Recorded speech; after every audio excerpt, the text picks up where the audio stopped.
धीरे धीरे रात गुजर गई। अगले दिन सुबह लिटिल अवनी को होश नहीं आया था और मानव उसका हाथ पकड़कर बैठा था। तभी धड़ाम की आवाज के साथ वार्ड का दरवाजा खुला और वीर, आरव अंदर आए।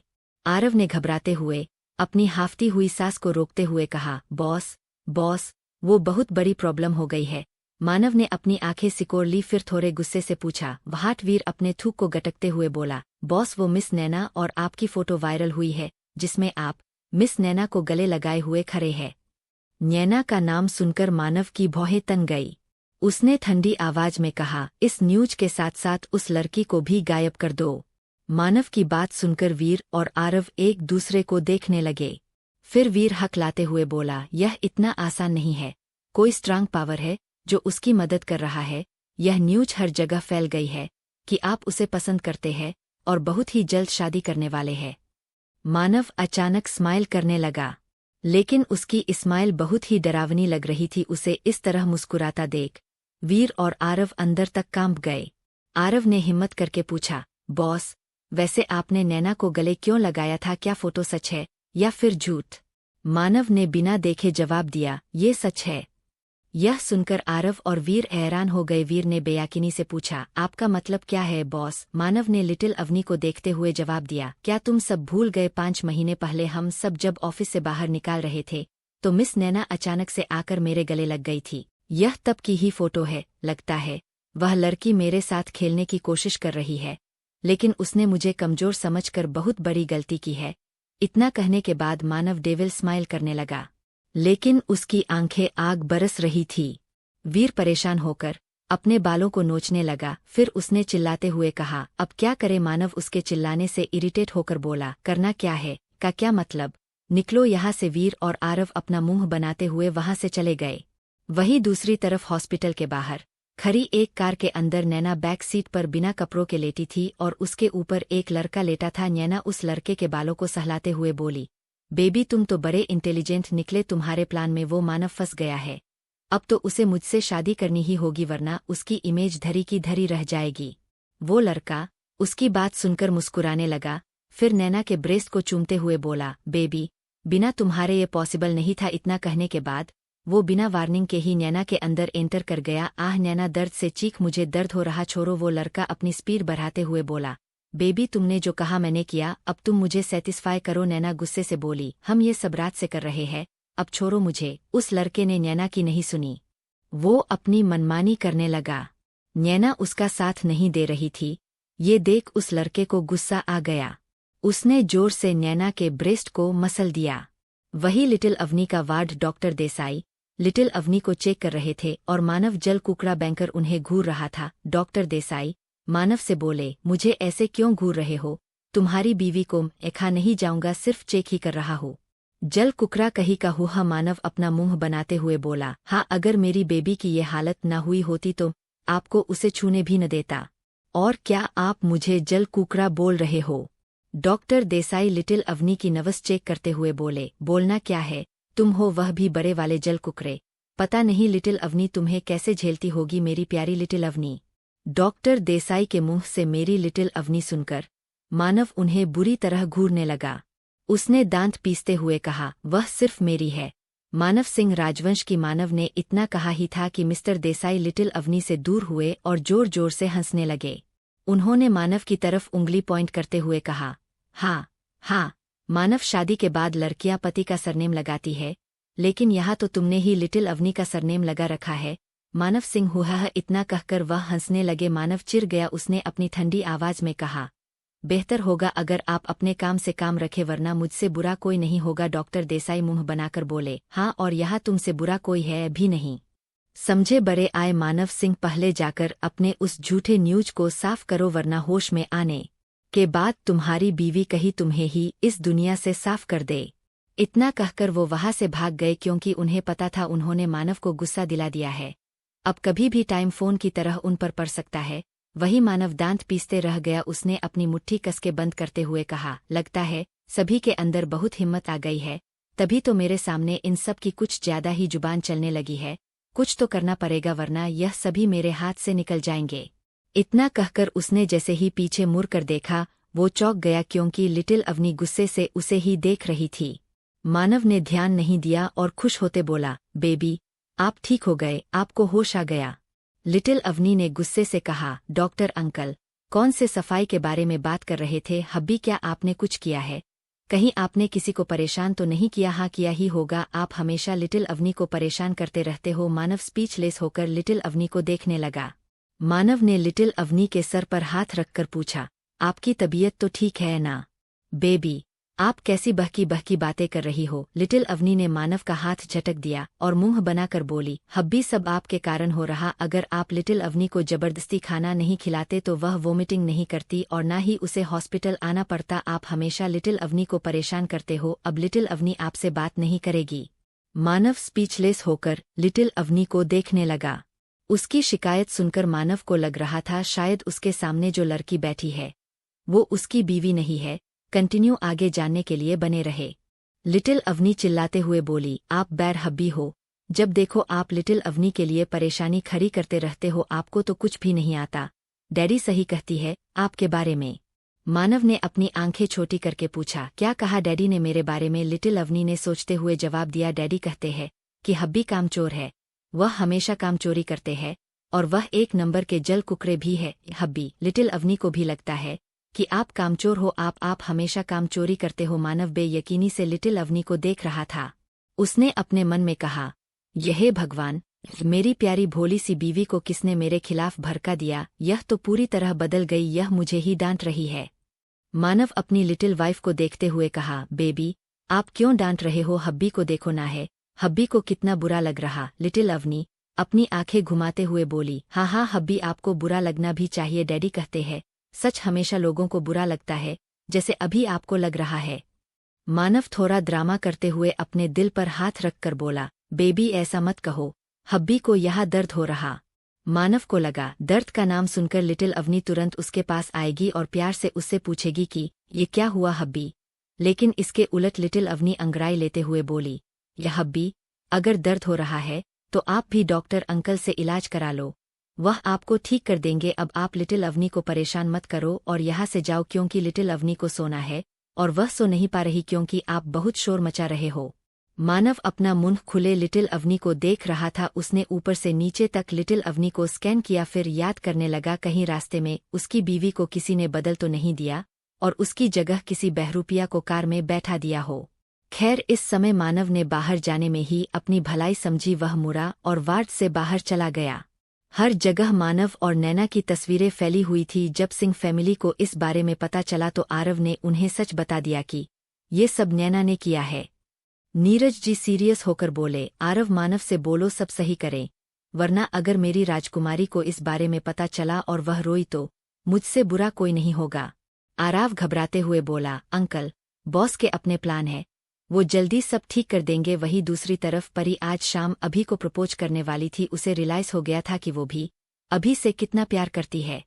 उसने सारी तैयारी भी कर ली थी, वह बस रात होने का इंतजार कर रही थी और आज ही अभी भी डिस्चार्ज होने वाला था। वही मानव ने भी अपने दुश्मनों के लिए इतने वक्त से जो जाल बिछाया था उसे अंजाम देने का वक्त आ गया था। आज उन सभी दुश्मनों को खत्म करने का दिन आ गया।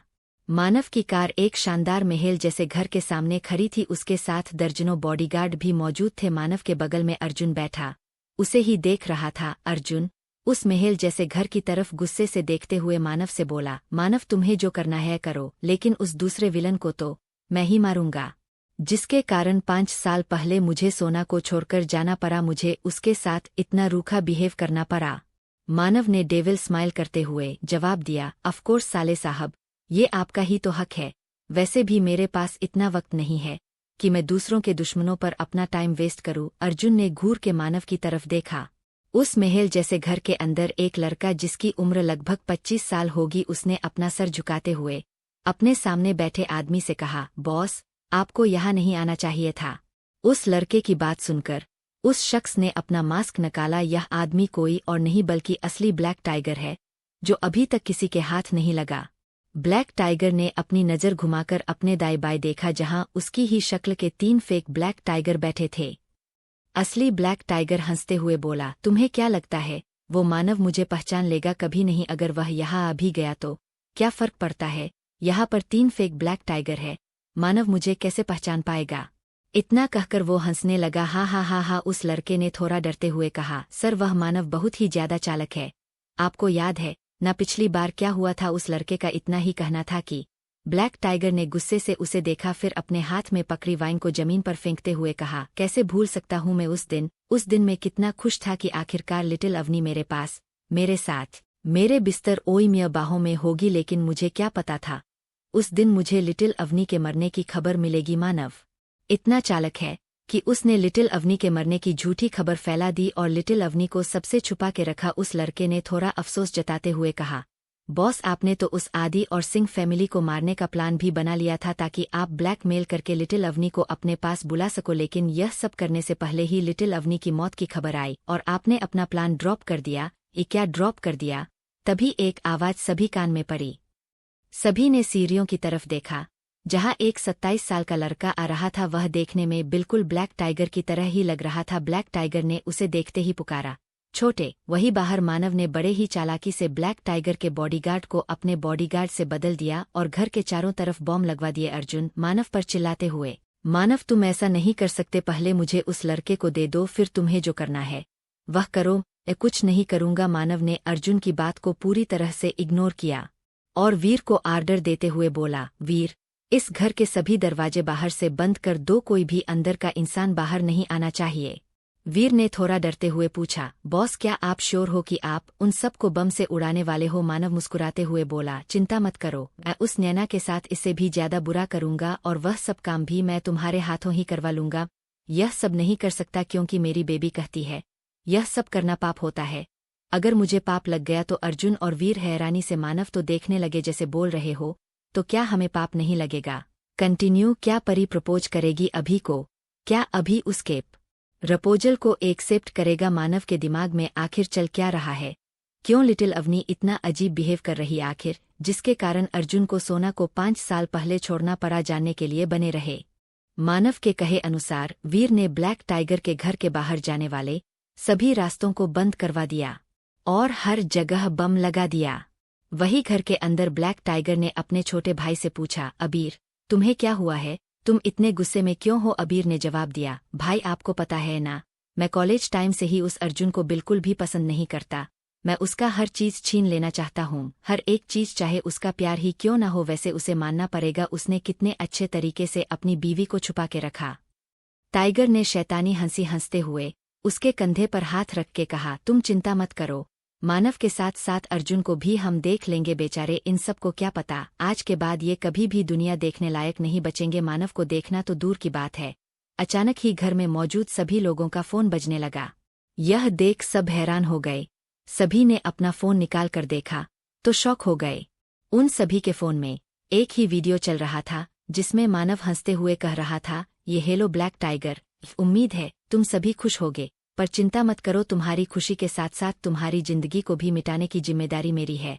मुझे पूरा यकीन है मरने के बाद तुम लोग स्वर्ग में तो बिल्कुल भी नहीं जाओगे। सॉरी, इससे ज्यादा और कुछ नहीं कहना चाहता।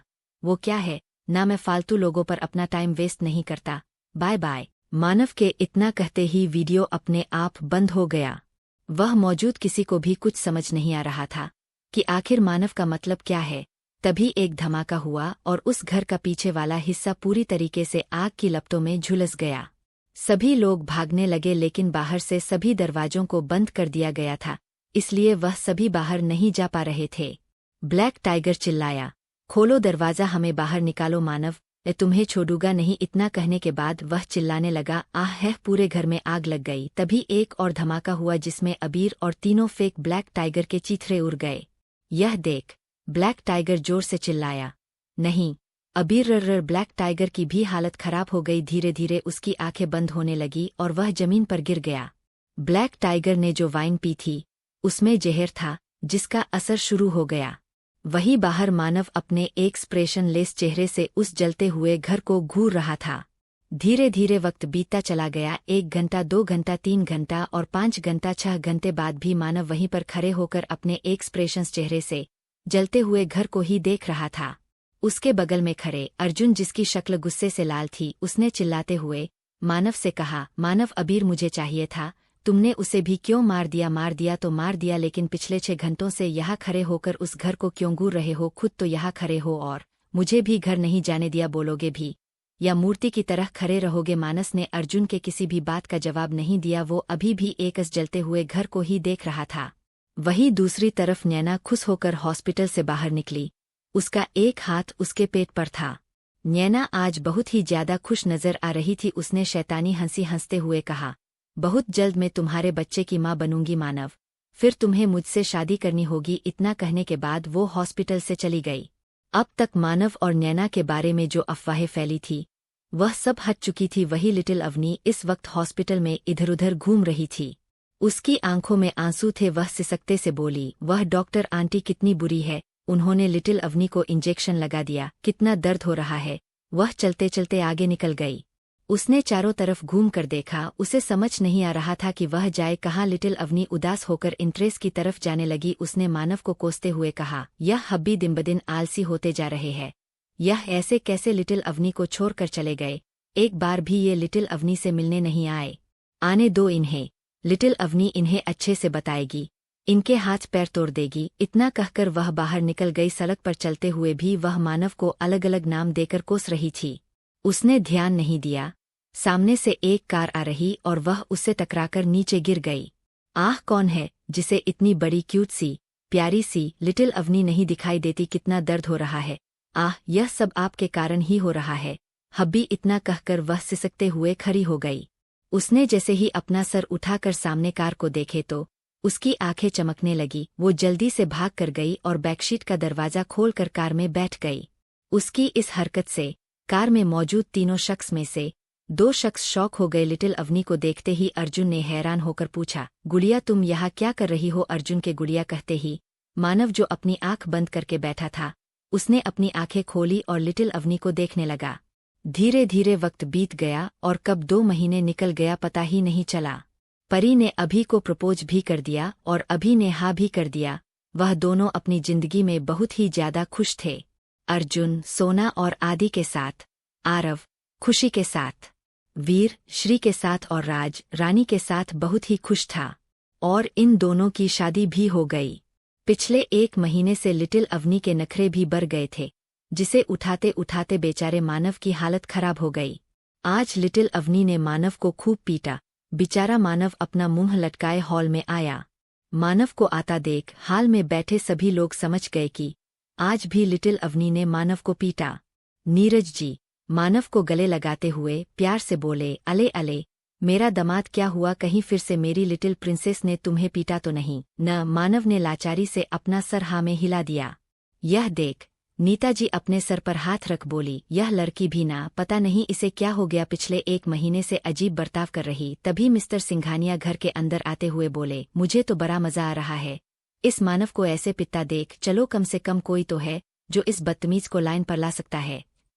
मानव ने चिढ़ते हुए जवाब दिया, बेहतर होगा आप अपना मुंह बंद रखें मिस्टर बुरहे। मिस्टर सिंघानिया ने अपना मुंह बनाते हुए कहा, बिल्कुल भी तमीज नहीं है इसे। अच्छा हुआ इसे ऐसी बीवी मिली है, भगवान करे तू ऐसे ही रोज पिता रहे। बदतमीज कहीं का, पता नहीं इसके दिमाग में कौन सा भूसा भरा है जो यह अपने दादा यानी मुझसे ऐसे बदतमीजी कर रहा। उनकी बातें सुनकर मानव कर सर चकराने लगा। वह वापस अपने रूम की तरफ जाते हुए बोला, आप मेरे दादा नहीं हो, आप जैसे बुरहे को मैं कभी भी एक्सेप्ट नहीं करूंगा। मानव के जाने के बाद हॉल में बैठकर सभी लोग उसका मजाक उड़ाने लगे। मानव दंदनाते हुए अपने रूम में गया जहां लिटिल अवनी बैठी कार्टून देख रही थी। मानव वापस फिर से रूम में देखते ही लिटिल अवनी ने पिलो फेंक कर कहा, हब्बी लिटिल अवनी को भूख लगी है, उसके लिए ले आइए कुछ। मानव अपने बाल नोचते हुए बोला, मैं क्या करूं मुझे समझ नहीं आ रहा, अभी तो इतना ढेर सारा खाया था, अब और कितना खाना है?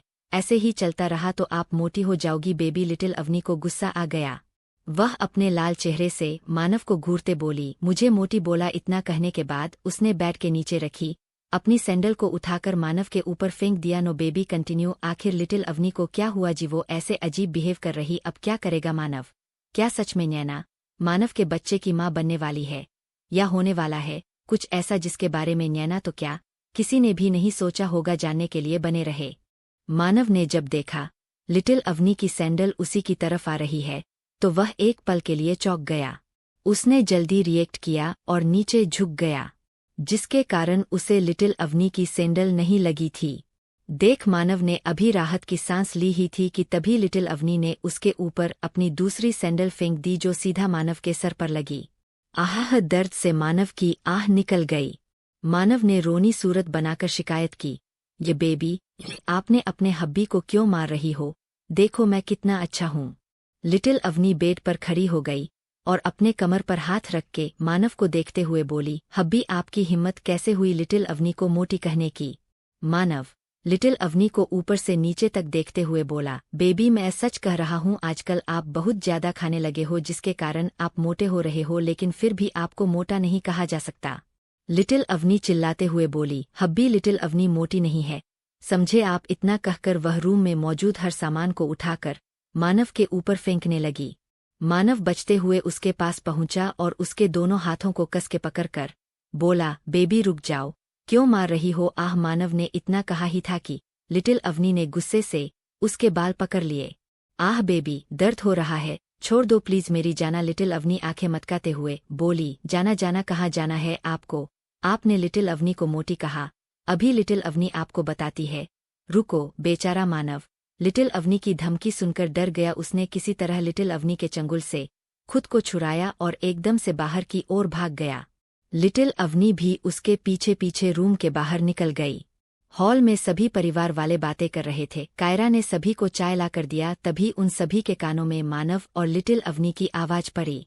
सभी ने सीढ़ियों की तरफ मुड़ कर देखा जहां मानव भागते हुए आ रहा था और लिटिल अवनी उसको मारने के लिए उसके पीछे पीछे भाग रही थी।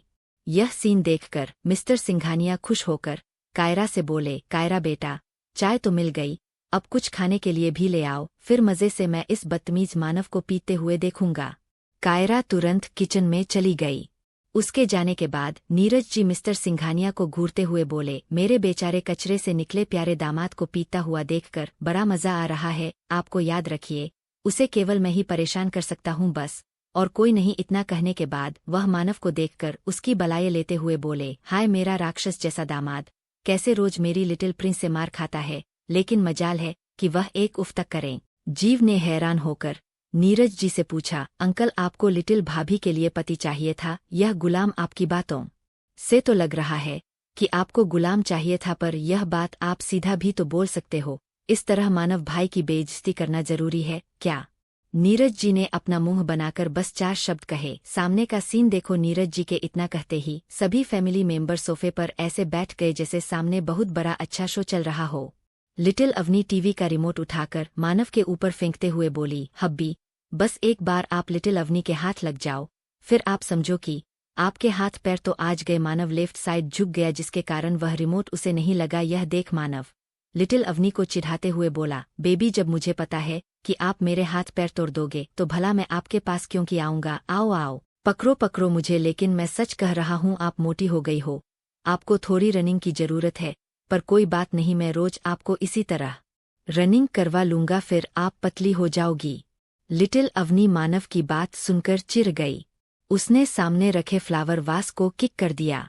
फ्लावर वास सीधा मानव के ऊपर गिरने वाला था कि एक बार मानव फिर बच गया। यह देख पूरी फैमिली निराश हो गई जैसे हो वो सब चाहते थे कि मानव को फ्लावर बॉस लग जाए। जेड मानव ने सभी परिवार वालों का चेहरा देखा जो उतरा हुआ था, फिर उसने अपना अंगूठा हिलाकर सभी को चिढ़ाते हुए कहा, बड़े आए मुझे मार खाते हुए देखने वाले हु है। इतना कहकर उसने मिस्टर सिंघानिया को घूरते हुए आगे कहा, मिस्टर सिंघानिया उर्फ सॉरी मिस्टर बुर्रे जी, आपकी उम्र हो गई है, बेहतर होगा अब रूम में जाकर रेस्ट करे, वरना क्या पता आपकी लिटिल प्रिंसेस कोई चीज मुझे मारने के लिए फेंके और वह सीधा आपको लग जाए। अगर ऐसा हुआ तो लेने के देने पड़ जाएंगे। इस उम्र में अगर आपकी हड्डियां टूट गई तो जुड़ना मुश्किल हो जाएगा।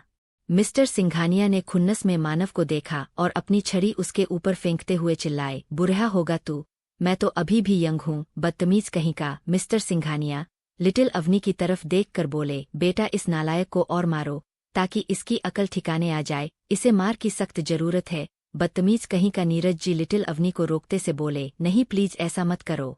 प्रिंसेस भले ही तुम्हारा हब्बी बेवकूफ हो, भले ही वह कामचोर हो या फिर नालायक हो, लेकिन वह तुम्हारा हब्बी है, तुम उसको ऐसे सबके सामने नहीं मार सकती। मरना है तो अकेले जाकर मारो, बेचारे की इज्जत चली जाएगी। नीताजी उन्हें कोहनी मारते हुए बोली, यह क्या उल्टी सीधी चीज आप उसे सिखा रहे हो? लिटिल अवनी, मैं बोल रही हूँ, कुछ भी करने की जरूरत नहीं है। अगर तुमने किया तो मैं तुम्हें बहुत मारूंगी। चलो, मानव को परेशान करना बंद करो, बेचारा सारा दिन तुम्हारे नखरे झेलता रहता है। लिटिल अवनी ने किसी की नहीं सुनी, वह तो बस मानव को मारने के लिए उसके पीछे भाग रही थी। मानव भागते भागते दरवाजे की तरफ जाने लगा। उसने भागते हुए पीछे मुड़कर लिटिल अवनी को देखा। उसने ध्यान नहीं दिया कि सामने से कोई अंदर भी आ रहा है। मानव सीधा जाकर उस इंसान से टकरा गया और संभल नहीं पाया। अगले ही पल दोनों नीचे गिर गए। लिटिल अवनी जो मानव के पीछे भाग रही थी, जब उसने किसी को मानव के ऊपर गिरे देखा तो उसका खून खोने लगा। वही मानव उस इंसान को देखकर गुस्से से आग बबूला हो गया। उसने तुरंत उस इंसान को धक्का दे दिया और खड़ा होकर बोला, दूर रहो मुझसे। वह इंसान खड़ी होकर बोली, मानव, तुम मुझे इस हालत में कैसे धक्का दे सकते हो? अगर हमारे होने वाले बेबी को कुछ हो गया तो? उस लड़की की बात सुनकर वहां मौजूद सभी लोगों को 440 वोल्ट का झटका लगा। सबसे ज्यादा झटका तो मानव को लगा। कंटिन्यू, क्या धमाका होने वाला है मानव की जिंदगी में आगे, जो मानव को खुद के बच्चे का पिता बता रही है? क्या सच में मानव उसके बच्चे का पिता है, या ये सब इस लड़की की है?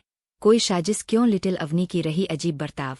क्या इसका कारण किसी को पता चलेगा? जानने के लिए बने रहे।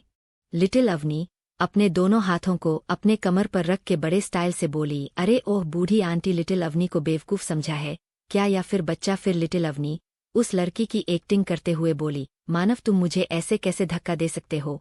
अभी हमारे बच्चे को कुछ हो गया तो है, बहुत हो गया आपका। बूढ़ी आंटी, चुपचाप जाइए यहाँ से। वही नैना को बार बार लिटिल अवनी के मुंह से अपने लिए आंटी शब्द सुनकर बेइज्जती महसूस हुई। फिर उसने अपने गुस्से को कंट्रोल किया। वो अभी प्रेग्नेंट है, वह भी मानव के बच्चे के साथ। ये याद आते ही उसके होठों पर शैतानी मुस्कान आ गई। नैना डेविल स्माइल करते हुए बड़े ही घमंड से बोली, यू लिटिल अवनी, मानव अब मेरा है, मैं उसके बच्चे के साथ प्रेग्नेंट हूँ। नैना की बात सुनकर मानव बौखला गया। इससे पहले वह कुछ कहता, लिटिल अवनी ने क्यूरियस होकर पूछा, आप हब्बी के बच्चे के साथ प्रेग्नेंट है? क्या हब्बी का कोई बच्चा भी है हो आपके साथ प्रेग्नेंट है? नैना को देखते हुए वो आगे बोली, कहाँ है बच्चा? लिटिल अवनी को भी बच्चा देखना है, बोलो कहाँ है बच्चा? नैना चिढ़ते हुए बोली, बेवकूफ लड़की, बच्चा मेरे पेट में है। नैना की बात सुनकर लिटिल अवनी की आंखें बड़ी हो गई। उसने नैना को एक जोरदार पंच जड़ दिया। नैना इस पंच के लिए तैयार नहीं थी, वह लड़खड़ाते हुए नीचे गिर गई। लिटिल अवनी की इस हरकत से सभी हैरान हो गए। मानव की तो जान ही हालत में आ गई, यह सोचकर भी कहीं लिटिल अवनी उसके ऊपर ही न भड़क जाए। लिटिल अवनी नैना के बाल को पकड़कर अपनी आंखें मटका आते हुए बोली, बूढ़ी आंटी, शर्म नहीं आती? एक प्यारे से बच्चे को खा लिया आपने ऐसा क्यों किया? बेचारे उसके मम्मी पापा उसे ढूंढ रहे होंगे, आपको तो जेल में होना चाहिए हुआ। नैना को बिल्कुल भी उम्मीद नहीं थी कि यहाँ आकर उसके साथ यह सब होगा। यहाँ आने से पहले उसने क्या कुछ नहीं सोचा था कि वह मानव को खुद के साथ रहने के लिए मजबूर करेगी। वह बहुत ही ज्यादा खुश थी, लेकिन यहाँ आकर उसके सभी प्लान पर पानी फिर गया जो उसने 2 महीने पहले से बनाया था। मिस्टर सिंघानिया मानव के पीठ पर मारते हुए बोले, नालायक, यह लड़की क्या बोल रही है? क्या सच में तू उसके बच्चे का होने वाला पिता है? मानव झुंझला कर बोला, मुझे क्या पता यह बच्चा किसका है, मैं तो इस लड़की को ठीक से जानता भी नहीं। मिस्टर सिंघानिया अपनी आंखें छोटी कर बोले, मतलब तू इस लड़की को जानता है? तेरी हिम्मत कैसे हुई लिटिल अवनी को धोखा देने की? राज मानव खुद के पीछे करके सिंघानिया से बोला, नहीं दादाजी, जीजू ने कुछ भी नहीं किया, पक्का यह सब इस नक्चरी नैना चुड़ैल का ही कोई प्लान होगा। जब देखो लोगों पर जादू टोना करके उन्हें अपने वश में करती है, क्या पता जादू करके वो प्रेग्नेंट भी हो गई होगी। नीताजी परेशान होकर बोली, पर ये लड़की मेरे मानव के पीछे क्यों पड़ गई? बेचारा मेरा मानव, पक्का यह बच्चा इसके किसी आशिक का होगा जिसका बिल यह मेरे मानव के ऊपर फाड़ रही है। चुड़ैल कहीं की हुई है वही। लिटिल अवनी ने अब तक नैना को खूब परेशान किया। नैना की हालत एक पागल की तरह हो गई थी। लिटिल अवनी अपने हाथ को झाड़ते हुए खड़ी होकर बोली, बड़ी आई, मेरे हबी को अपने पास रखने वाली हूँ। बूढ़ी आंटी कहीं की, अगर आपको शादी करनी ही है तो आप अपने लिए एक दादाजी ढूंढ लो, बिल्कुल इनकी तरह। इतना कहकर लिटिल अवनी ने मिस्टर सिंघानिया की तरफ इशारा किया। वही लिटिल अवनी को अपनी ओर इशारा करते देख मिस्टर सिंघानिया हड़बड़ा गए। यह देख मानव, जीव, राज और नीरज जी हंसने लगे। नीता जी गुस्से से लिटिल अवनी को डांटते हुए बोली, बेशर्म लड़की, चुप हो जाओ, क्या बोले जा रही हो। लिटिल अवनी अपनी मासूम सी आवाज में बोली, मम्मा। लिटिल अवनी ने कुछ गलत कहा क्या? फिर वह नैना की तरफ इशारा करके बोली, ये एक बूढ़ी आंटी है जिसकी उम्र हो चुकी है। इस उम्र में इन्हें अपने टाइप के ही बूढ़े अंकल को ढूंढना चाहिए। इतना कहकर वो अपने दांत दिखाने लगी। मानव मिस्टर सिंघानिया को चिढ़ाते हुए बोला, वैसे मेरी बीवी बिल्कुल सही बोल रही है, आप बूढ़े हो गए हैं। वही नैना जो कब से सबकी नौटंकी देख रही थी।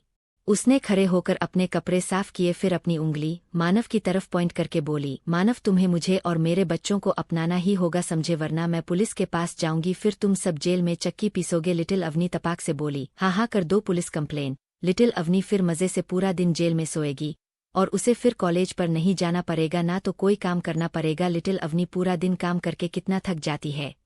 घर में सब कितने आलसी है, किसी को कुछ आता ही नहीं। उसकी बात सुनकर सभी उसे घूरने लगे, जैसे पता नहीं सारा दिन वह कौन सा ही काम करती है। नैना बस अपने दांत भींचते रह गई। जैसे ही लिटिल अवनी मानव की तरफ जाने लगी, उसे अपना सर भारी महसूस होने लगा। उसने आज सुबह से काफी ज्यादा भागा दौड़ी की और अपनी बची कुची एनर्जी उसने नैना पर वेस्ट कर दिया। काफी थक चुकी थी। देखते ही देखते वह मानव की बाहों में झूल गई। मानव ने घबराते हुए उसके गालों को थपथपाते हुए कहा, बेबी क्या हुआ? नैना को छोड़, सभी परेशान हो गए। मानव ने उसे गोद में उठाया और रूम की तरफ चला गया। वही नैना बेशर्म की तरह बिन बुलाए ही घर के अंदर आ गई। वह तो मन ही मन मना रही थी कि लिटिल अवनी मर जाए। थोड़ी देर बाद डॉक्टर देसाई लिटिल अवनी को चेक करके रूम के बाहर निकले। उनके चेहरे पर अजीब एक्सप्रेशन थे, जिसे देख बाहर मौजूद सभी परिवार वालों के चेहरे पर डर साफ नजर आने लगा। उन्हें डर था कहीं कोई बुरी खबर तो नहीं है। जीव ने पूछा, डॉक्टर अंकल, लिटिल भाभी ठीक तो है ना? उसकी बात सुनकर डॉक्टर देसाई ने कोई जवाब नहीं दिया। वह मानव की तरफ अजीब नजरों से घूरने लगे। यह देख मानव उनके हाथों को पकड़ा हुआ बोला, बताइए ना मेरी बेबी कैसी है, आप चुप क्यों हैं? उसे अजीब नजरों से देखते हुए डॉक्टर देसाई बोले, लिटिल अवनी प्रेग्नेंट है। उसकी प्रेगनेंसी को लगभग 1.5 महीना हो चुका है। जैसे ही डॉक्टर देसाई ने यह कहा, अचानक कुछ गिरने की आवाज आई। सभी ने अपना सर नीचे करके देखा तो जमीन पर जीव और राज बेहोश होकर गिर गए थे। सभी उन दोनों को उठाने वाले ही थे कि तभी एक बार फिर कुछ गिरने की आवाज आई। नीरज जी ने अपनी गर्दन घुमाकर देखा तो इस बार मानव बेहोश होकर नीचे पड़ा था और बाकी सब के तो होश उड़ गए थे। वही अर्जुन जो सीढ़ियों से आ रहा था, उसने भी डॉक्टर देसाई की बात सुन ली थी। उनकी बात सुनकर वो सीढ़ियों से नीचे गिर गया। कंटिन्यू। आखिर अब क्या होगा जानने के लिए बने रहे। सभी लोग तो पहले से ही लिटिल अवनी के प्रेग्नेंट होने वाली बात सुनकर शॉक थे। वही अब मानव, राज, अर्जुन और जीव का एक साथ बेहोश होना उन सबको और भी शॉक में डाल दिया। उन सभी को समझ नहीं आ रहा था कि वह पहले किसको उठाए, मानव को, राज को, जीव को, या फिर सीढ़ियों के नीचे पड़ा अर्जुन को। डॉक्टर देसाई ने जब सभी को शॉक देखा तो उन्होंने अपना गला साफ करते हुए नीरज जी को सीढ़ियों की तरफ इशारा करके कहा, नीरज तुम सीढ़ियों के पास जाकर अर्जुन को संभालो यहाँ पर, और बाकी सब मिलकर मानव, राज और जीव को संभालते हैं। नीरज जी तुरंत नीचे की ओर भागे। उन्होंने देखा अर्जुन अभी भी सीढ़ियों के नीचे बेहोश पड़ा था। सीढ़ियों से गिरने के कारण उसके माथे पर हल्की सी चोट भी लग गई थी। उन्होंने टेबल पर रखा पानी उठाया और अर्जुन के ऊपर छींटे मारते हुए उसे उठाने लगे। उठ जा मेरे लाल पीले नीले, जल्दी उठ जा, नहीं तो क्या मैं तुझे इस उम्र में उठा कर ले जाऊंगा। चलो जल्दी से उठ जाओ। देख अगर तू उठ गया ना, मैं तुझसे पक्का वादा करता हूँ तुझे एक दिन के लिए ऑफिस में छुट्टी देकर मैं खुद काम करूंगा। उन्होंने पता नहीं अर्जुन को क्या क्या लालच दिया, पर अर्जुन नहीं उठा। फाइनली गहरी सांस लेते हुए नीरज जी ने अपने दोनों बाजू को फोल्ड किया और अर्जुन को अपने कंधे पर उठा लिया। वहीं मिस्टर देसाई ने भी मानव, जीव और राज को भी बारी बारी से उठाकर रूम में लेटा दिया। अब वह चारों राज के रूम में उसके बेड पर पड़े थे। उन चारों को ही उठाने की बहुत कोशिश की सभी ने, लेकिन वह तस से मस न हुए। वहीं नैना ने भी डॉक्टर देसाई सब बातों को सुना था। उसने अपने दांत पीसते हुए कहा, ऐसा कैसे हो सकता है? लिटिल अवनी कैसे प्रेग्नेंट हो सकती है? इस समय जैसी लिटिल अवनीत की हालत है, उसे देखते हुए मानव कभी भी उसके साथ ऐसा कुछ भी नहीं करेगा, तो फिर लिटिल अवनी प्रेग्नेंट कैसे हुई? यह सवाल सिर्फ नैना के मन में ही नहीं बल्कि वहां मौजूद सभी के मन में थी। वह सभी बस लिटिल अवनी और मानव, राज, अभी, जीव के उठने का इंतजार कर रहे थे। लिटिल अवनी का रूम। लिटिल अवनी की आंखें धीरे धीरे खुलने लगी। वो उठकर बैठ गई। नीता जी, जो उसके बगल में बैठी थी, उन्होंने लिटिल अवनी से पूछा, लिटिल अवनी तुम ठीक तो हो ना? कहीं तुम्हें चक्कर तो नहीं आ रहा या वीमीटिंग तो नहीं होने वाली? उनका अजीब सा सवाल सुनकर लिटिल अवनी बोली, मम्मा लिटिल अवनी को क्या हुआ? वो तो बिल्कुल ठीक है। इतना कहकर लिटिल अवनी ने पूरे रूम में अपना चेहरा घुमा कर देखा। उसने देखा नीरज जी, डॉक्टर देसाई और मिस्टर सिंघानिया के साथ नैना भी खड़ी उसे ही घूर रहे थी। लिटिल अवनी की आंखें नैना को देखते ही छोटी हो गई। वो चिल्लाते हुए बोली, ओह बूढ़ी आंटी, आप यहाँ क्या कर रही हो? क्या आपको अपने घर नहीं जाना या फिर लिटिल अवनी के घर पर ही डेरा बसाने का इरादा है? अगर ऐसा कुछ इरादा भी है तो लिटिल अवनी आपको बता दें, पैसे पैर पर नहीं उगते। समझी आप? लिटिल अवनी के घर में इतने पैसे नहीं है कि वह आप जैसी बूढ़ी आंटी के ऊपर पैसे खर्च करें। नैना आगे आई और गुस्से से बोली, सच सच बताओ लिटिल अवनी, किसका बच्चा है यह? लिटिल अवनी भी गुस्से से बोली, वह तो लिटिल अवनी भी पूछ रही है कि सच सच बताइए किसका बेबी है यह? नैना हंसने लगी। काफी देर के बाद उसने कहा, मानना पड़ेगा तुमको, अपने मासूम चेहरे से पता नहीं किस किस को तुमने फंसाया है और आज तुमने मानव को भी फंसा लिया। तुम प्रेग्नेंट हो, यह बात मैं दावे से कह सकती हूँ कि यह बच्चा मानव का तो बिल्कुल भी नहीं है। उसकी बात सुनकर लिटिल अवनी ने ऐसे दिखाया जैसे उसे कुछ पता ही नहीं था। उसने हैरान होकर कहा, क्या लिटिल अवनी प्रेग्नेंट है? क्या पागल आंटी, आपकी उम्र हो गई है? यह शायद उसका ही असर है। डॉक्टर देसाई आगे आए और उन्होंने लिटिल अवनी से कहा, यह सच है, मैंने खुद चेक किया है, तुम प्रेग्नेंट हो। डॉक्टर देसाई के इस तरह बीच में बोलने से लिटिल अवनी उन्हें ऐसे देखने लगी जैसे किसी पागल को देख रही हो। उसने नैना को देखा और फिर डॉक्टर देसाई को देखते हुए मन में बोली, अगर लिटिल अवनी को पहले से सब नहीं पता होता तो पक्का यह लगता कि डॉक्टर अंकल और नैना आंटी का अफेयर चल रहा है और वह दोनों मिलकर लिटिल अवनी को उसके हब्बी से अलग करना चाहते हैं। जो भी हो, डॉक्टर अंकल को इस तरह सबक सामने नहीं बोलना चाहिए था। अब लिटिल अवनी उन बूढ़ी आंटी के साथ साथ उन्हें भी नहीं छोड़ेगी। डॉक्टर अंकल कैसे? नैना आंटी के करीब चिपक कर खड़े हैं, पक्का कुछ चल रहा है। इसे सोचते ही लिटिल अवनी अपनी शक भरी नजरों से डॉक्टर देसाई को देखते हुए बोली, डॉक्टर अंकल क्या आपने अभी जल्दी में कोई गर्लफ्रेंड बनाई है? डॉक्टर देसाई उसके सवाल का जवाब दे पाते उससे पहले उसने फिर से एक और सवाल पूछा, डॉक्टर अंकल, आप नैना आंटी के बारे में क्या सोचते हैं? इस बार डॉक्टर देसाई के साथ साथ बाकी सब भी चौंक गए। नीरज जी ने कंफ्यूज होकर लिटिल अवनी से पूछा, लिटिल प्रिंसेस तुम्हारा क्या मतलब है? क्या कुछ हुआ है? लिटिल अवनी ने नीरज जी को कुछ इशारा किया, फिर अंगड़ाई लेते हुए बोली, लिटिल अवनी को आराम करना है। नीरज जी ने उसके इशारे को समझते ही सभी को धक्के मार के रूम के बाहर निकाल दिया और फिर लिटिल अवनी को आराम करने को बोलकर दरवाजा बंद करके चले गए। दरवाजा बंद होते ही लिटिल अवनी ने राहत की सांस ली। उसने अपने पसीना को पूछते हुए कहा, झूठ बोलने में लिटिल अवनी कितनी ज्यादा एक्सपर्ट है। पूरी दुनिया में इतना एक्सपर्ट कोई भी नहीं मिलेगा। लिटिल अवनी जितना अच्छा झूठ तो भगवान भी नहीं बोल पाते होंगे। लिटिल अवनी ने कभी भी इस पर घमंड नहीं किया। इतनी मेहनत करके तो लिटिल अवनी थक गई। इतना कहने के बाद वह लेट गई और सोचने लगी, 2 महीने पहले हॉस्पिटल में क्या हुआ था? 2 महीने पहले नैना ने मानव का स्पर्म किसी तरह चुरा लिया था। इस काम में कई पावरफुल लोगों ने उसका साथ दिया था। नैना उस स्पैम के जरिए मानव के बच्चे की मां बनकर उससे शादी करना चाहती थी और सारी प्रॉपर्टी भी हड़पना चाहती थी। यह बात लिटिल अवनी और अभी को पता चल गई थी।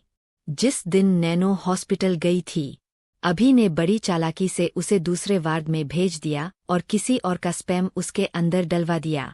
वही जिस वार्ड में नैना जाने वाली थी, वहां लिटिल अवनी चली गई ताकि उस स्पैम को चुरा सके। लेकिन शायद उसकी किस्मत खराब थी, उसे उस वक्त ही चक्कर आना था। लिटिल अवनी को चक्कर आने लगा था और वही बेहोश हो गई। उसके बेहोश होने के बाद डॉक्टर ने उसे नैना समझकर उसके अंदर मानव का स्पैम इंजेक्ट कर दिया। डॉक्टर ने नैना की शक्ल नहीं देखी थी, इसलिए उन्हें बिल्कुल भी शक नहीं हुआ कि उनके सामने नैना नहीं बल्कि लिटिल अवनी है प्रेजेंट। यह सब सोचते ही लिटिल अवनी का सर चकराने लगा। उसने अपने सर को पकड़ते हुए कहा, पिछले जन्म में तो नैना का इतने बड़े बड़े लोगों से कोई संबंध नहीं था और न ही उसने कभी भी प्रेग्नेंट होने की कोशिश की थी। पिछले जन्म में तो वह केवल पैसों की भूखी थी। अरे अभी भी लिटिल अपने के पास इतना पैसा भरा पड़ा है पैसे प्रॉपर्टी को छोड़कर वह लिटिल अवनी के हब्बी के पीछे क्यों पड़ी है? उसे भी मॉल की तरह ही buy one get one free का ऑफर चाहिए। नैना आंटी, आपके कारण लिटिल अवनी का सर दर्द हो रहा। लिटिल अवनी को आराम चाहिए। नहीं, आराम नहीं चाहिए, पहले सोचना है। लिटिल अवनी हब्बी से क्या कहेगी? आह है, इतना कहकर वो रोने लगी।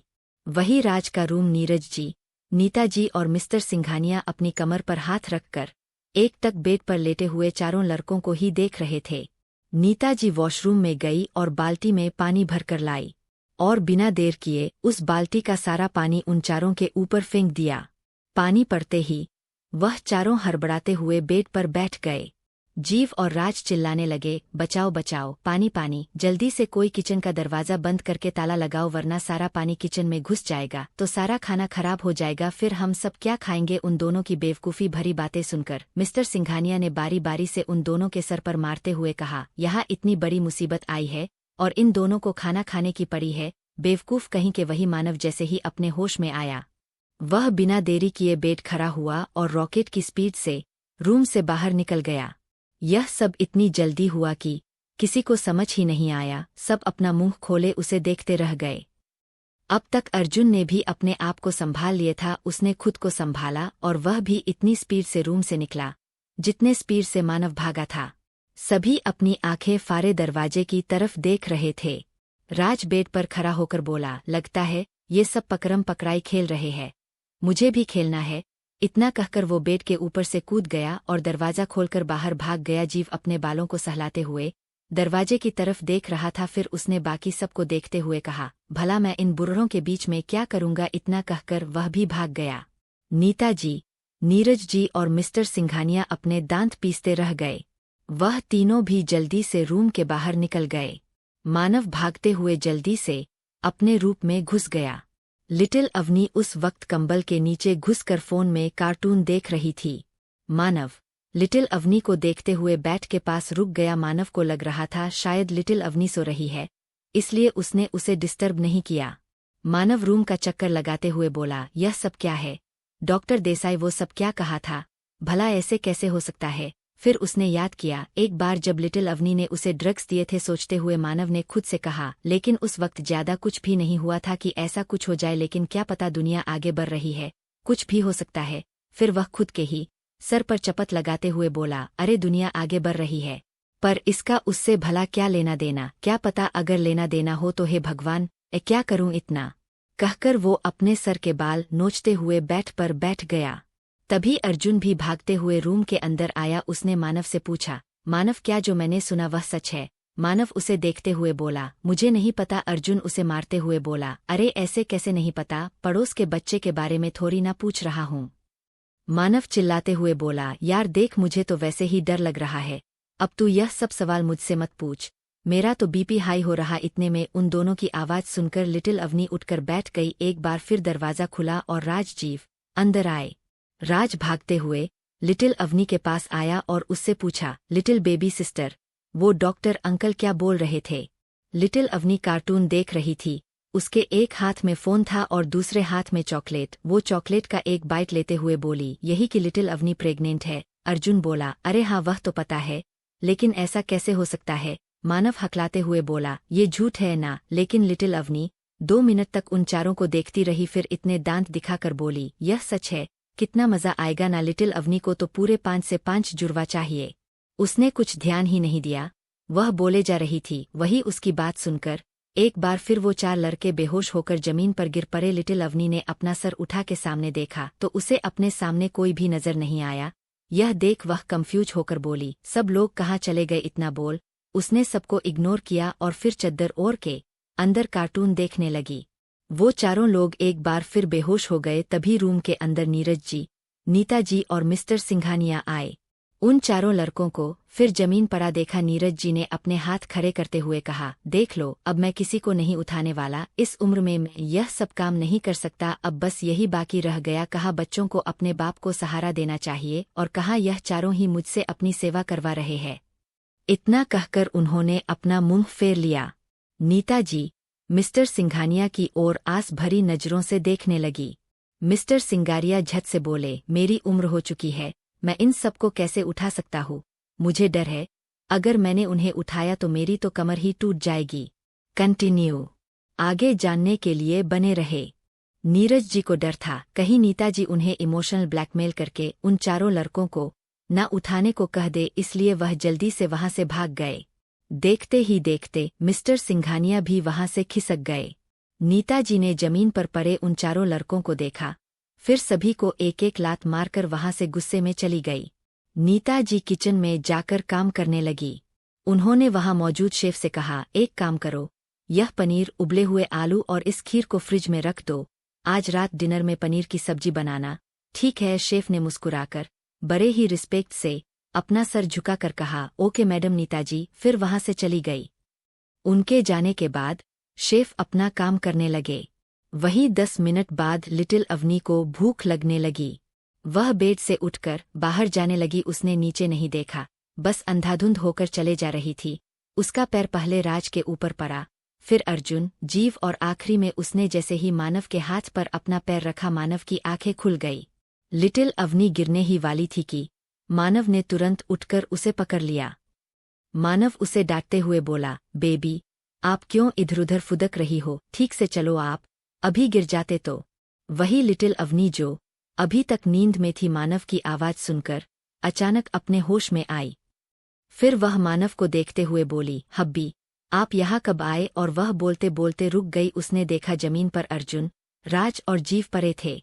लिटिल अवनी ने मानव को छोड़ा और राज के कमर पर लात मारते हुए बोली, राज ब्रो, उठो, जल्दी उठो, मर गए क्या? फिर वह मानव से बोली, हब्बी, क्या आपने इन सब को मार दिया? अब लिटिल अवनी को पीठ पर बैठाकर कॉलेज में कौन घूमेगा, इतना कहकर वह राज को उठाने लगी।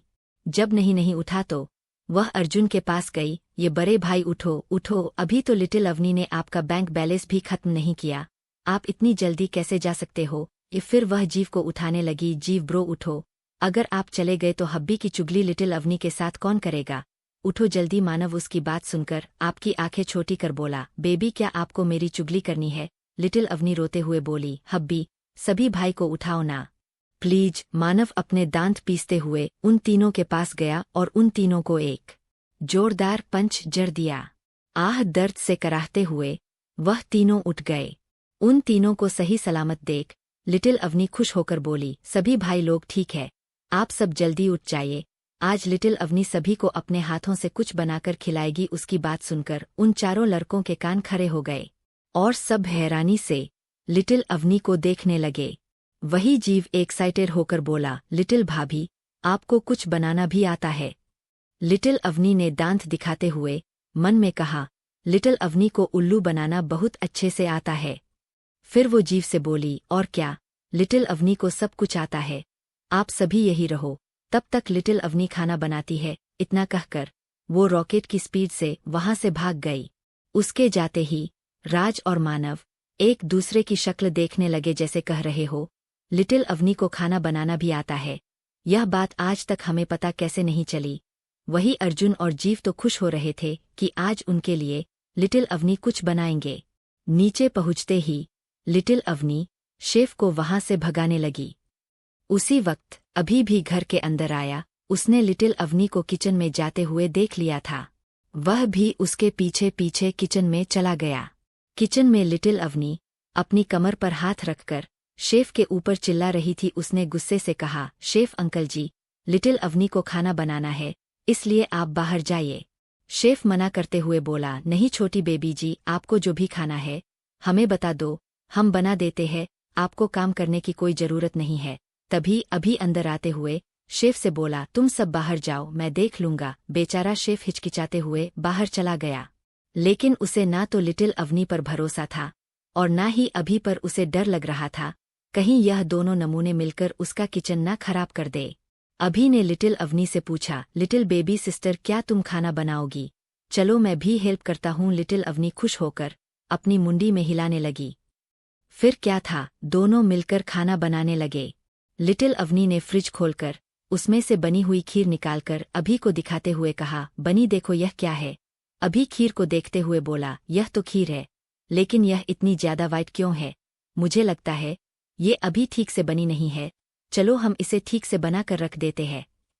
अभी ने गैस को जलाया। लिटिल अवनी ने कुकर चढ़ाकर उसमें खीर डाल दिया। अभी सब्जी काटने लगा और लिटिल अवनी फ्रूट्स।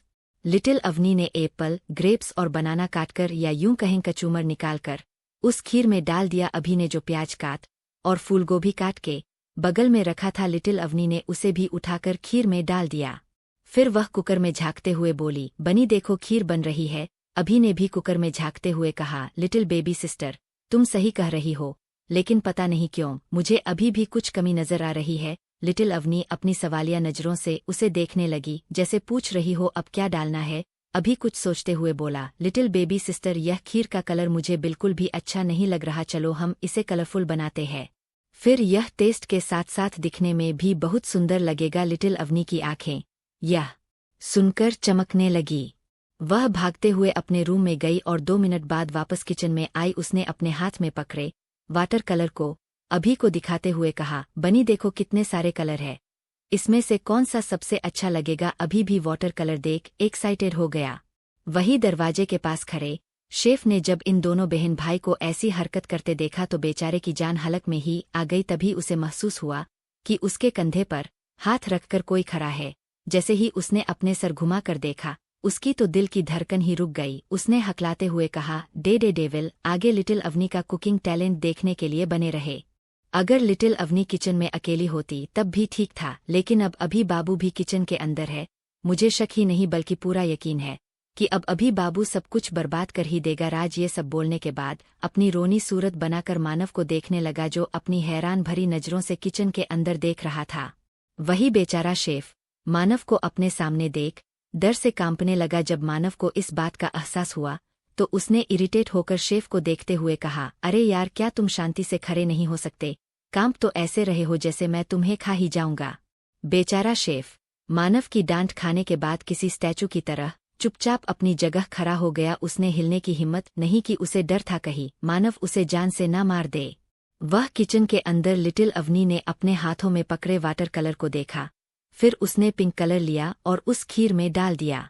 यह देख बाहर खड़े राज, मानव और शेफ की आंखें हैरानी से बड़ी हो गई। लिटिल अवनी का मन इतने में नहीं भरा, उसने ब्लू, ग्रीन, रेड कलर भी डाल दिया। अभी लिटिल अवनी को देखते हुए बोला, लिटिल बेबी सिस्टर, यह खीर तो बन गई, अब हमें इसे फ्रीज में लगा देना चाहिए। लिटिल अवनी अभी के हाथ को कुकर से हटाते हुए बोली, बनी खीर अभी नहीं बनी है। लिटिल अवनी ने कई बार मम्मा को देखा था, मम्मा कुकर को बंद करके गैस पर रखती थी जब तक सीटी उन्हें देखकर बच ना जाए। जब कुकर उनको देखकर सीटी मारता था तो मम्मा उसे उतार देती थी।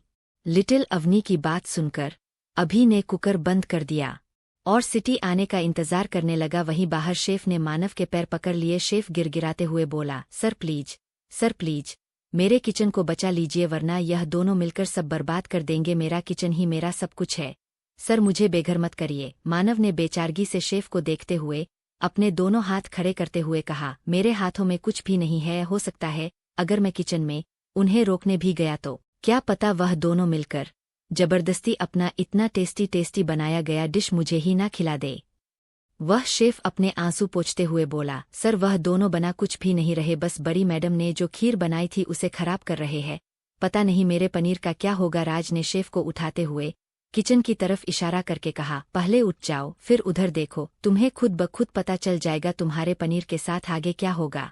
बेचारे शेफ को अंदर ही अंदर डर लग रहा था, कहीं यह दोनों मिलकर उसके पनीर को भी ना खराब कर दे। शायद भगवान जी को भी आज शेफ पर तरस नहीं आया कभी। तो लिटिल अवनी दोबारा फ्रिज की तरफ गई और उसने पनीर को निकाला। यह देख शेफ की जान हालत में आ गई। उसने मन में कहा, नहीं, इसे मुझे रात में बनाना है, डिनर में, यह बर्बाद नहीं हो सकता। लिटिल अवनी ने पनीर को बाहर रखा और बड़ा सा चाकू उठाकर उसे काटने लगी, या यूं कहें मर्डर करने लगी। उसने पूरे पनीर का कचूमर निकाल दिया था। जैसे जैसे वह पनीर को मारती वह वैसे वैसे ही बाहर खड़े शेफ की धड़कन बढ़ती जाती।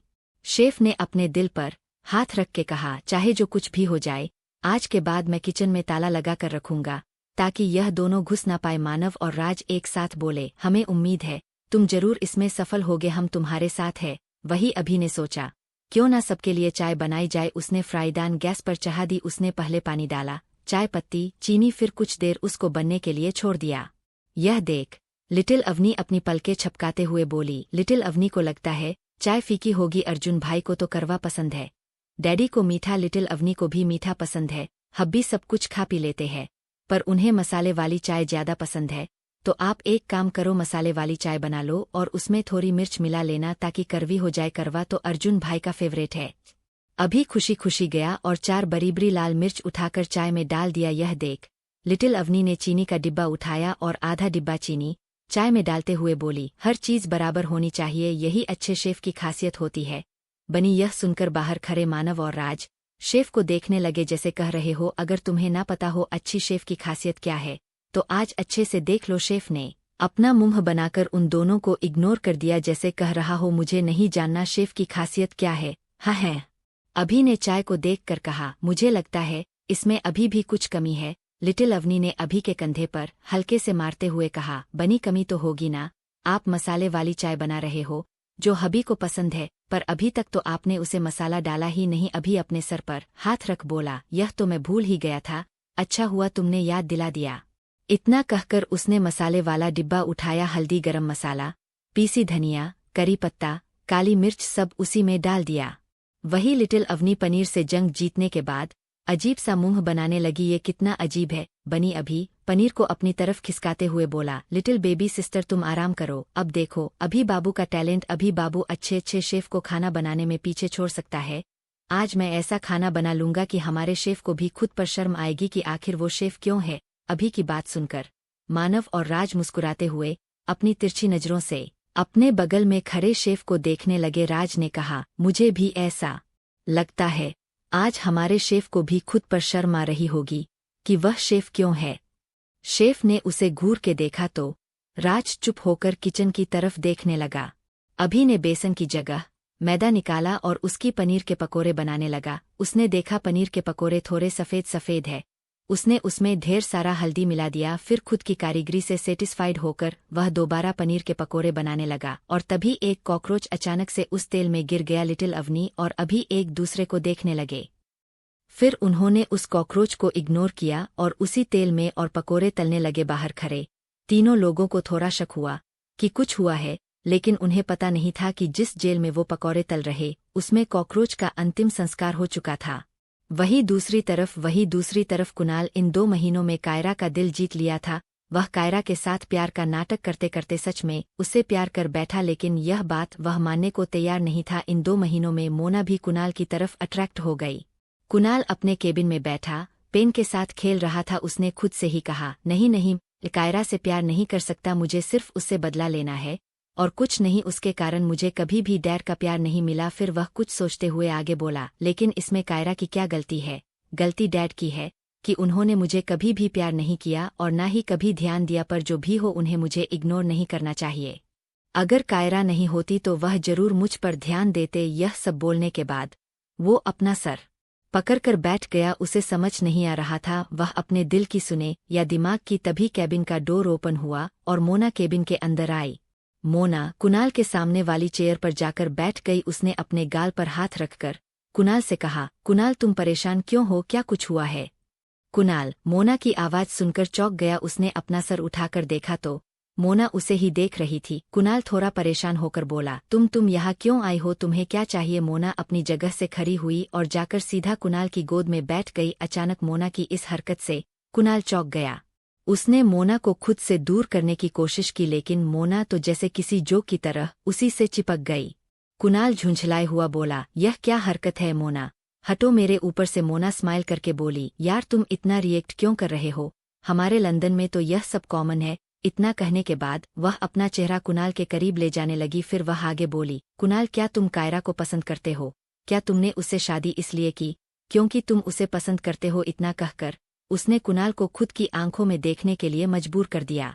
मोना का सवाल सुनकर और उसकी हरकतें देख कुणाल हैरान हो गया। फिर उसे गुस्सा आने लगा। उसने तुरंत मोना को खुद से दूर किया और चिल्लाते हुए बोला, तुम्हारा दिमाग तो ठीक है ना, और तुम होती कौन है यह सब बोलने वाली? देखो अभी वैसे भी मेरा सर दर्द हो रहा है, यहाँ से तुम चली जाओ। मोना मुस्कुराते हुए बोली, ऐसे कैसे चली जाऊं, इतनी मुश्किल से तो मैं तुम्हारे करीब आई। और एक बात याद रखना, मोना को जो चाहिए होता है वह बस चाहिए होता है। कौन सा मैं तुमसे शादी करना चाहती हूँ, बस एक रात की ही तो बात है। कुणाल अपने दांत पीसते हुए बोला, अभी के अभी मेरी नजरों से दूर हो। जाओ वरना मैं तुम्हारा मर्डर कर दूंगा चुड़ैल कहीं की। कायरा सही कहती है, तुम चुड़ैल हो। मोना उसकी बातों को इग्नोर करके अपने शर्ट के बटन खोलकर उसे जमीन पर फेंक दिया। यह देख कुणाल की आंखें बड़ी हो गई। उसने झट से अपनी नजरें फेर ली। मोना उसके करीब आकर बोली, देखो, सिर्फ एक रात की बात है, उसके बाद तुम मुझे नहीं जानते और मैं तुम्हें नहीं। अगर तुम नहीं माने तो मुझे जबरदस्ती भी करना आता है, क्योंकि जो चीज मुझे चाहिए वह बस चाहिए। कुणाल उसे खुद से दूर करने लगा, लेकिन अचानक उसे कुछ अजीब सा लगने लगा। उसने मोना को दूर करते हुए कहा, हटो, मुझसे दूर रहो, तुम्हारे लिए यही बेहतर होगा। तुम्हें पता नहीं मैं कौन हूँ और क्या कर सकता हूँ। मुझे तुम जैसे लोग बिल्कुल पसंद नहीं और दोबारा कभी मुझे अपनी शक्ल मत दिखाना। यहाँ से जाओ। मोना हंसते हुए बोली, कुणाल तुम्हें पता है, तुमने थोड़ी देर पहले जो पानी पिया था, मैंने उसमें एक प्रकार का ड्रग्स मिलाया था। अब तुम चाह कर भी मुझे खुद से दूर नहीं कर पाओगे। इतना कहकर उसने कुणाल को गले लगा लिया। कुणाल उसे खुद से दूर करना चाहता था, लेकिन उसके हाथ पैर ने जैसे काम करना ही बंद कर दिया। मोना उसे किस करने वाली ही थी कि कुणाल ने अपनी पूरी ताकत लगाकर उसे धक्का दिया और एक जोरदार थप्पड़ जड़ दिया। मोना संभल नहीं पाई और जमीन पर गिर गई। इस बात का फायदा उठाकर कुणाल अपने लड़खड़ाते कदमों से कैबिन में बने रूम में चला गया और अंदर से दरवाजा बंद कर लिया। उसने खुद के चेहरे पर पानी डाला ताकि वो खुद को होश में रख सके और अपना फोन निकालकर किसी को कॉल किया। दूसरी तरफ से फोन उठा लिया गया। इससे पहले दूसरी तरफ से कोई कुछ बोलता कुणाल बोल पड़ा, प्लीज मेरी हेल्प करो, इस वक्त मैं अपने केबिन में बने रूम में हूँ, मोना को यहाँ से ले जाओ वरना बहुत बड़ी प्रॉब्लम हो जाएगी। दूसरी तरफ से आवाज हंसने की आई, हाँ हाँ हाँ ठीक है, आती हूँ, कंटिन्यू। आखिर वो कौन है जिसे कुणाल ने हेल्प के लिए बुलाया था? लिटिल अवनी। और अभी के हाथ का खाना कैसा होगा जानने के लिए बने रहे। कुणाल वॉशरूम में जाकर शावर के नीचे खड़ा हो गया। वह खुद को शांत करने लगा। उसे शावर के नीचे खड़े 1 घंटे से भी ज्यादा हो चुका था। वही कैबिन के बाहर मोना ने गुस्से से कैबिन का सारा सामान इधर उधर फेंक दिया था। फिर वो जोर से चिल्लाते हुए बोली, कुणाल बाहर आओ, मैंने कहा बाहर आओ, तुम आज मुझसे बच नहीं सकते हैं। कुणाल, निकलो बाहर, धम धम। इतना कहकर वो रूम का डोर जोर जोर से पीटने लगी। तभी धड़ाम की आवाज के साथ कैबिन का डोर ओपन हुआ। धम। इतनी तेज आवाज सुनकर एक पल के लिए तो मोना भी डर गई। उसने डर के दरवाजे की तरफ देखा जहां कायरा खड़ी होकर गुस्से से उसे ही देख रही थी। कायरा अपने दुपट्टे को अपने कमर पर बांधते हुए मोना के पास जाकर बोली, कमीनी, चुड़ैल, करमजली, नाशपाती, सूखी पाती, नाली की घाटी, पापड़ की पाटी, मुहूर्त की माटी, तुझे आज मैं छोड़ूंगी नहीं। तेरी हिम्मत कैसे हुई मेरे पति पर डोले डालने की? आज तुझे जान से मार दूंगी। इतना कहकर उसने मोना के बाल पकड़ लिया। मोना कुछ कर पाती उससे पहले ही कायरा ने उसके बाल पकड़ के 3 से 4 थप्पड़ जड़ दिए। उसने मोना का सर दीवार पर मारते हुए आगे कहा, आज तक मैंने कभी मेरे पति को इस नज़र से नहीं देखा और तू है कि मेरे पति के साथ रात गुजारना चाहती है। वही रूम के अंदर कुणाल ने जब कायरा की आवाज सुनी तो उसके रोंगटे खड़े हो गए। वह भागते हुए रूम के बाहर आया और अपने केबिन के अंदर का नजारा देखकर हैरान हो गया। वह भागते हुए कायरा के पास गया और उसे मोना से दूर करते हुए बोला, कायरा क्या कर रही हो, छोड़ो उसे, वह मर जाएगी। कुणाल को मोना को यूं बचाते देख कायरा का गुस्सा 7वें आसमान पर पहुंच गया। उसने गुस्से से कुणाल को एक तरफ धक्का दे दिया, फिर मोना को भी धक्का देकर जमीन पर गिरा दिया। कायरा कुणाल की तरफ मुड़ी और अपने कमर पर हाथ रख बोली, तुम्हें बड़ी फिक्र हो रही है इसकी, तुम्हें शर्म नहीं आती अपनी बीवी को छोड़कर इसकी साइड लेते हुए? पर कोई बात नहीं, जितनी साइड लेनी है ले लो, आज मैं तुम्हारा सर फोड़ कर तुम्हें हमेशा के लिए सुला दूंगी। इतना बोल उसने अपनी सैंडल निकाली और कुणाल को पीटने लगी। कुणाल खुद को बचाने के लिए रूम में भाग गया। अरे पागल औरत, छोड़ो मुझे, पागल हो गई हो क्या जो मुझे मार रही हो? तुम्हारा दिमाग तो ठिकाने है? कायरा उसके पीछे भागते हुए बोली, कमीने, और मेरा दिमाग बिल्कुल ठीक है, पर अब तुम ठीक नहीं रहोगे। इतना कहकर उसने कुणाल को पकड़ लिया, पर उसका पैर फिसल गया और दोनों बेड पर गिर गए। बेड पर गिरते ही कुणाल ने उसे बिना मौका दिए अपने नीचे दबा दिया और किस करने लगा। कायरा अचानक इस किस से हैरान हो गई, पर उसने कुणाल को खुद से दूर नहीं किया। होठों पर किस करने के बाद कुणाल कायरा के गर्दन पर किस करने लगा। कायरा कहते हुए बोली, कुणाल रुको प्लीज, रुक जाओ, अभी तुम्हारी तबीयत ठीक नहीं है, तुम्हें बाद में पछतावा होगा। कुणाल ने अपना सिर उठाकर कायरा के चेहरे को देखा, फिर मुस्कुराते हुए बोला, नहीं मुझे कोई पछतावा नहीं होगा, मैं होश में हूँ और मुझे पता है कि मैं क्या कर रहा हूँ। Kaira you want you. बात सुनकर कायरा के होश उड़ गए। उसे समझ नहीं आ रहा था कि वह क्या जवाब दे। कायरा को लग रहा था कुणाल अभी थोड़ा नशे में है, इसलिए यह सब बोल रहा है, पर कल उसे होश आते ही उसे पछतावा होगा। कायदा ने हक लाते हुए हिम्मत जुटाकर कहा, कुणाल तुम कल गुस्सा करोगे, फिर तुम्हें लगेगा मैंने ये सब जानबूझकर किया है। कुणाल ने बड़ी मासूमियत से कहा, प्लीज कायरा मान जाओ। इतना कहकर बिना कायरा के जवाब का इंतजार किए वह उस पर टूट पड़ा। वहीं दूसरी तरफ लिटिल अवनी और अभी ने सारा खाना बनाकर फ्रिज में रख दिया। लास्ट में पकोड़े पनीर की सब्जी के लिए फ्रिज में जगह ही नहीं बची, तो लिटिल अवनी ने उसे फ्रीजर में लगा दिया और फिर चाय लेकर खुशी खुशी रूम में आ गई। अर्जुन लिटिल अवनी के हाथ में चाय देख खुशी से भर गया। उसकी आंखें नम हो गई। उसने इमोशनल होकर कहा, मेरी प्यारी बहन ने आज मेरे लिए चाय बनाई है, मैं बहुत ही ज्यादा खुश हूँ। अर्जुन के चेहरे को देखते हुए राज ने मानव से धीरे से कहा, जीजू भाई ने तो अभी तक चाय पी भी नहीं और उनकी आंखों से पहले ही आंसू बहने लगे। लगता है उनकी आंखें उन्हें पहले ही चेतावनी दे रही है कि इस चाय को मत पियो, इसमें खतरा है। इतना कहकर वह अपना मुंह दबाए हंसने लगा। मानव ने उसे घूर के देखा, फिर उसके पेट पर अपनी कोहनी मारते हुए बोला, बस करो गधे, और खबरदार अगर मेरी बेबी की बनाई चाय को बुरा भी बोला तो अगर पीने का मन ना हो तो मना कर देना, पर कुछ बुरा मत कहना, समझे तुम। इतना कहकर मानव लिटिल अवनी को देखने लगा। अभी ने सभी को चाय दी, शिवाय मानव के, क्योंकि मानव को चाय लिटिल अवनी देने वाली थी। लिटिल अवनी ने चाय का कप उठाया और जाकर मानव के गोद में बैठ गई। उसने मानव को चाय देते हुए कहा, हब्बी चाय, हब्बी इसे लिटिल अवनी ने बनाया है, आप इसे पियो, यह बिल्कुल आपकी पसंद वाली चाय है। वो मसाला वाली चाय। उसकी बात सुनकर मानव लिटिल अवनी का चेहरा देखने लगा। उसने लिटिल अवनी के हाथ से चाय ले और पीने लगा। सभी गौर से मानव के चेहरे को देख रहे थे, जैसे उसके चेहरे को देखकर जानना चाह रहे हो कि चाय कैसे बनी है। मानव ने पूरी चाय खत्म कर दी, पर उसका चेहरा अभी भी एक्सप्रेशनलेस था, जिससे यह जाना मुश्किल था कि चाय अच्छी बनी है या बुरी। यह बात तो राज ही जानता था कि मानव अंदर ही अंदर कैसा फील कर रहा है। उसे मानव पर तरस भी आ रहा था। लिटिल अवनी ने खाली कप को टेबल पर रखकर चहकते हुए मानव से पूछा, हब्बी चाय कैसी बनी है, बोलो बोलो। लिटिल अवनी ने अच्छी चाय बनाई थी ना, अब आप लिटिल अवनी की तारीफ करो। मानव ने लिटिल अवनी को देखा लेकिन बोला कुछ नहीं। जीव ने मानव से पूछा, भाई क्या लिटिल भाभी ने सच में इतनी अच्छी चाय बनाई है कि आपसे कुछ बोलते नहीं बन रहा। राज ने हंसते हुए जीव के कंधे पर हाथ रखकर कहा, हाँ जीव, तुमने सही कहा, शायद जीजू को यह चाय इतनी अच्छी लगी कि उनकी बोलती बंद हो गई, वह कुछ बोलने लायक ही नहीं रहे। इतना कहकर वो फिर से हंसने लगा। उसे हंसता देख अर्जुन ने उसे पंच मारा, लेकिन राज की हंसी नहीं रुकी। लिटिल अवनी ने फिर मानव से पूछा, हब्बी बताइए ना चाय कैसी थी। लिटिल अवनी ने अच्छी बनाई थी ना। मानव हल्की मुस्कान के साथ बोला, ऐसी चाय मैंने कभी नहीं पी, यह दुनिया की सबसे यूनिक चाय थी, बिल्कुल आपकी तरह बेबी। लिटिल अवनी को लगा मानव उसकी तारीफ कर रहा। उसने चाहते हुए कहा, सच्ची हब्बी, यह तो बहुत ही अच्छा है। आपको पता है लिटिल अवनी ने खाना भी बनाया है रात के लिए, जब आप उसे खाओगे तो आप लिटिल अवनी की खूब तारीफ करना। ओके। मानव ने बस अपनी गर्दन का में हिला दिया और उसे गोद में लेकर खड़ा हो गया। वही अभी ने जब देखा मानव के अलावा अभी तक किसी ने भी चाय नहीं पी, तो उसने अर्जुन और जीव से कहा, आप सब चाय तो पी लो और फिर बताओ चाय कैसे बनी है। अर्जुन और जीव ने खुशी खुशी चाय पी, लेकिन राज ने चाय को छुआ तक नहीं। जैसे ही अर्जुन और जीव ने चाय की एक शिप ली, चाय उनके गले में ही अटक गई। वह खांसने लगे। उन्हें समझ नहीं आ रहा था कि यह चाय है या मिर्च का शरबत। इतनी गंदी चाय उन्होंने अपनी जिंदगी में कभी नहीं पी थी। ये सब सोचते ही वह मानव की तरफ देखने लगे, जो बिल्कुल नॉर्मल दिख रहा था।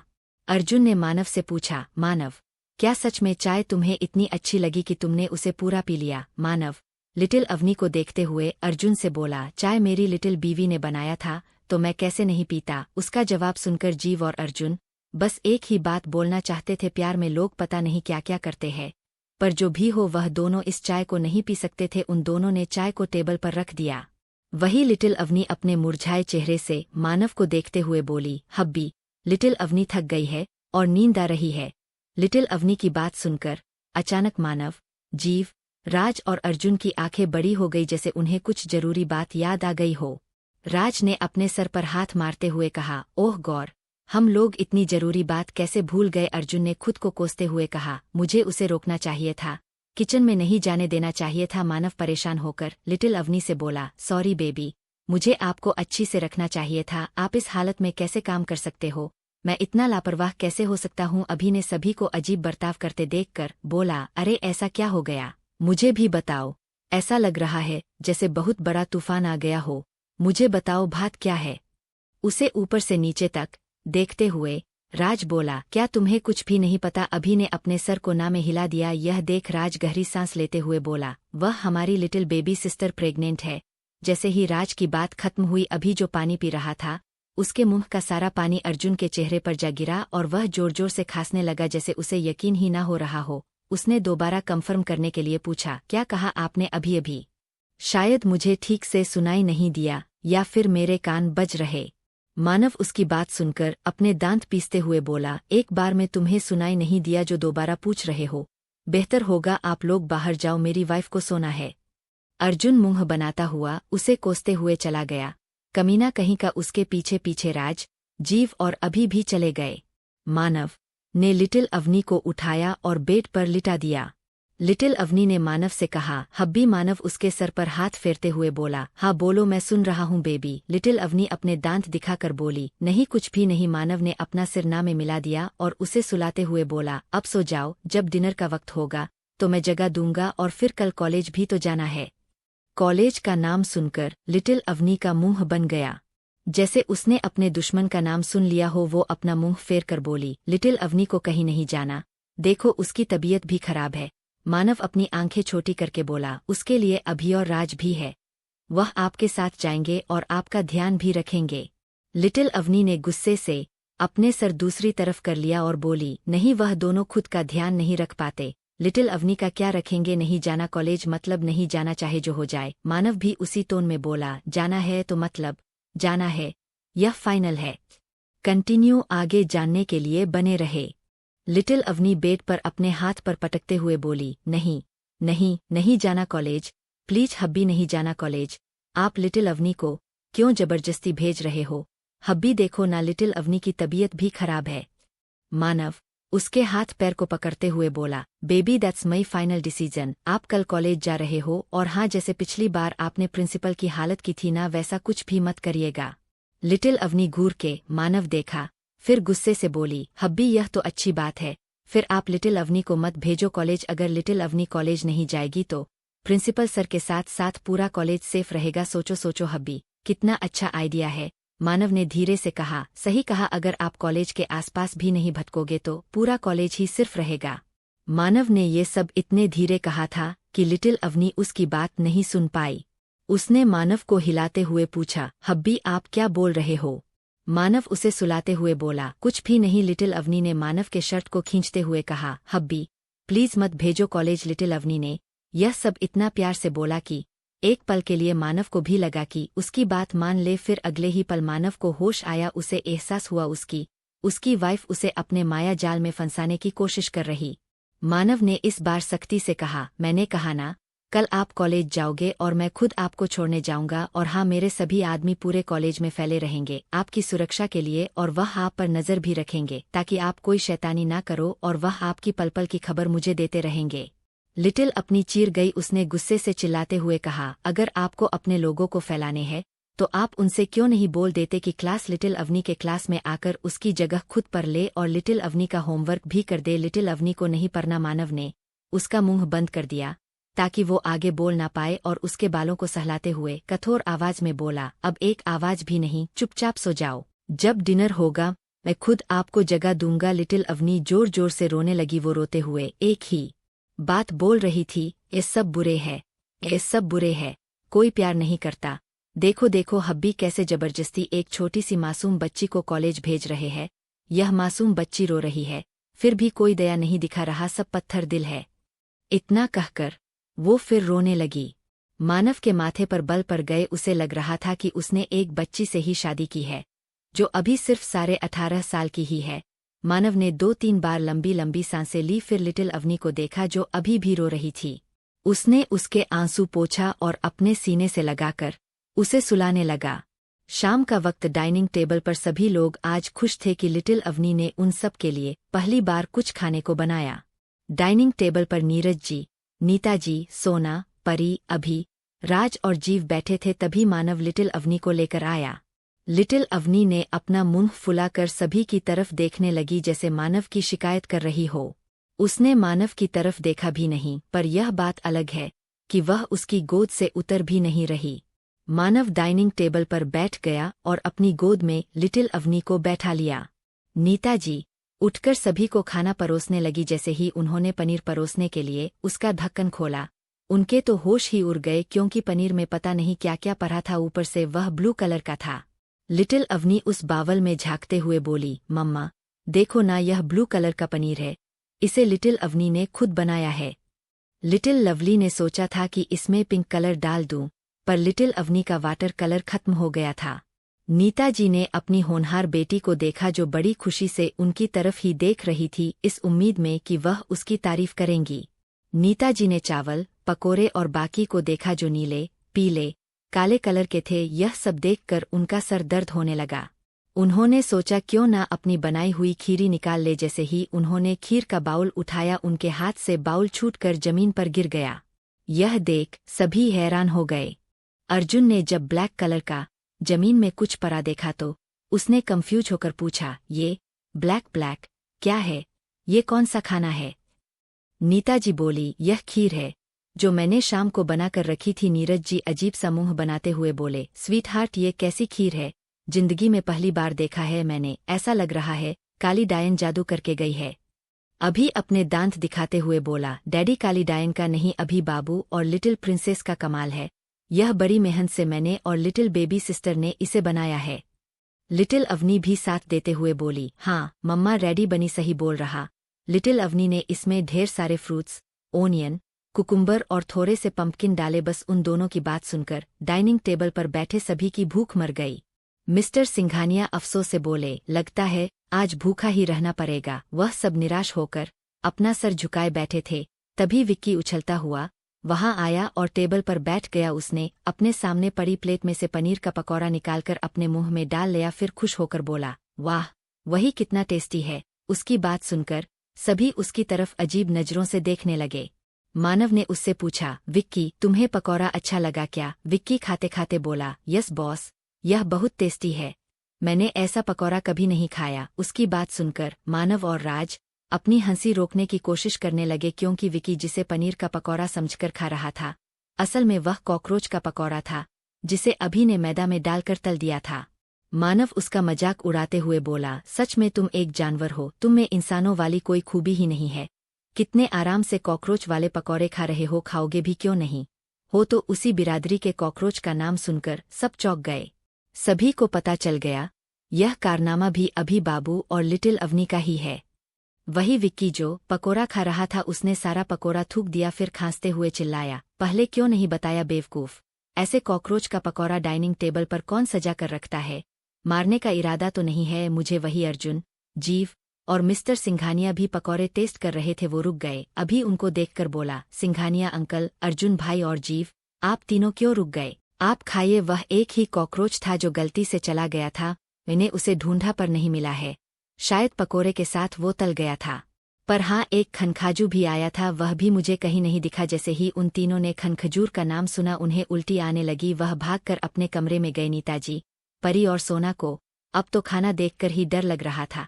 वह दोनों खड़ी हुई और सभी को देखते हुए हकलाकर बोली, मुझे भूख नहीं है। इतना कहकर परी और सोना भाग गए। नीता जी भी उनके पीछे पीछे चली गई। अब डाइनिंग टेबल पर केवल मानव, लिटिल अवनी, राज, अभी, विक्की बजे थे और साथ में नीरज जी भी। नीरज जी विक्की को देखकर बोले, और बरखुरदार कैसा लग रहा है? नॉनवेज खाकर विक्की कुछ जवाब देता, उससे पहले ही मानव अपनी कठोर आवाज में बोला, विक्की मैंने जो कहा था क्या तुम लाए हो? विक्की पानी पीते हुए बोला, यस बॉस, अभी लाता हूँ। इतना कहकर वो बाहर भाग गया।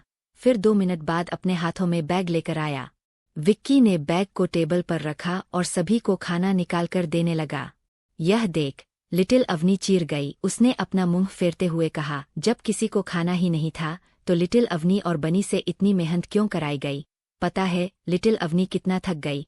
यह सब बनाने में कितनी मेहनत लगी थी? विक्की, जो खाना परोस रहा था, उसने धीरे से कहा, बनाने में मेहनत लगी थी या बिगाड़ने में? मानव, राज, अभी और नीरज जी ने उसकी बात सुन ली। वह सब उसे गुस्से से देखने लगे। यह देख विक्की हड़बड़ा गया और रॉकेट की स्पीड से बाहर भाग गया। लिटिल अवनी ने अपने सामने रखे खाने को देखकर अजीब सा मुंह बना लिया। इससे अच्छा तो लिटिल अवनी ने खाना बनाया था, वह भी कलरफुल। यह सब तो बेकार है। राज बोला, बेबी सिस्टर यह अच्छा खाना है, आप इसे खाओ तो। मानव बोला, बेबी प्लीज खाओ। लिटिल अवनी उसकी एक्टिंग करते हुए बोली, बेबी प्लीज खाओ। किसी को भी लिटिल अवनी की फिक्र नहीं है, खाली सब परेशान करते हैं। मानव उसे अपनी एक्टिंग उतारते देखने लगा। लिटिल अवनी कहाँ चुप होने वाली थी। उसने नीरज जी से मानव की शिकायत करते हुए कहा, डैडी आपको पता है आजकल हब्बी कितना परेशान करने लगे हैं। वह हर वक्त लिटिल अवनी से काम कराते हैं। लिटिल अवनी पूरे दिन काम करते करते थक जाती है, पर यह है कि फर्क ही नहीं पड़ता। ये लिटिल अवनी जबरदस्ती कॉलेज भी भेज रहे हैं। आप ही बताओ ना डैडी की लिटिल अवनी की तबीयत ठीक नहीं है। पर फिर भी मानव ने तुरंत अपने हाथ से उसका मुंह बंद कर दिया और सभी से बोला, हम रूम में खाना खाएंगे, आप सब खाओ। इतना कहकर वह भाग गया। उसे डर था कहीं लिटिल अवनी उसकी चुगली करके उसके ससुर जी को भड़का ना दे। फिर पता नहीं उसके बददिमाग और बेवकूफ ससुर जी उसके साथ क्या क्या करेंगे। उन दोनों के जाने के बाद नीरज जी खाना खाते हुए बोले, खाना खाने के बाद तुम दोनों नमूने सभी के रूम में जाकर उनका खाना दे देना। दिन भर काम चोरों की तरह पड़े रहते हो, काम धंधा है भी कि नहीं। मेरे दामाद को देखो, ब्यूटी विद ब्रेन है, जितना ब्यूटीफुल है उतना दिमाग भी है। अभी मानव के रूम की तरफ देखते हुए बोला, जीजू ब्यूटीफुल नहीं है, ब्यूटीफुल लड़कियां होती है, जीजू हैंडसम है। राज अपने दिल पर हाथ रखकर मानव के रूम की तरफ देखते हुए बोला, पर जो भी हो जीजू है कमाल के, अगर मैं लड़की होता तो उनसे शादी कर लेता। नीरज जी उसके ऊपर चम्मच फेंकते हुए बोले, नालायक कहीं का, मेरे दामाद पर डोरे डालेगा। तेरी वजह से अगर मेरी लिटिल प्रिंसेस रोई ना तो तुझे मैं कूड़े में फेंक आऊंगा। वैसे भी तू मुझे कूड़े में ही मिला था। राज का मजाक उड़ता देख अभी हंसने लगा। वो हंसते हुए बोला, क्या सच में डैडी यह कूड़े में मिला था? अब मैं सबको बताऊंगा यह कूड़े में मिला था। उसे हंसता हुआ देख राज चिढ़ गया। उसने पानी उठाया और अभी के मुंह पर फेंक दिया। अभी हंसते हंसते रुक गया। उसने गुस्से से जूस उठाया और राज के ऊपर फेंक दिया। वह दोनों यही नहीं रुके, डाइनिंग टेबल का सारा खाना उठाकर एक दूसरे के ऊपर फेंकने लगे। नीरज जी को डर था कहीं उनका प्यारा सा खाना ना खराब हो जाए। वह अपनी प्लेट लेकर किचन के अंदर चले गए। कुछ भी हो जाए लेकिन उनका खाना ना जाए। मानव लिटिल अवनी को लेकर रूम में पहुंचा। लिटिल अवनी बहुत पटर पटर बोल रही थी। उसने जेब से लॉलीपॉप निकाला और लिटिल अवनी के मुंह में डाल दिया। उसके बाद मानव ने मन में कहा, अच्छा हुआ ससुर जी को पता नहीं चला कि बेबी स्पेशली हम लोगों के लिए खाना बनाने गई थी, वरना उन सब का तो पता नहीं। पर ससुर जी मुझे जरूर नहीं छोड़ते। लिटिल अवनी अपनी लॉलीपॉप निकालकर मानव को देखते हुए बोली, हब्बी आप लिटिल अवनी के डैडी को मन में कोसना बंद करो। मानव चौंकते हुए बोला, बाबू आपको कैसे पता चला कि मैं ससुर जी को कोस रहा हूँ? इस पर लिटिल अवनी ने अपने दांत दिखा दिए। कंटिन्यू।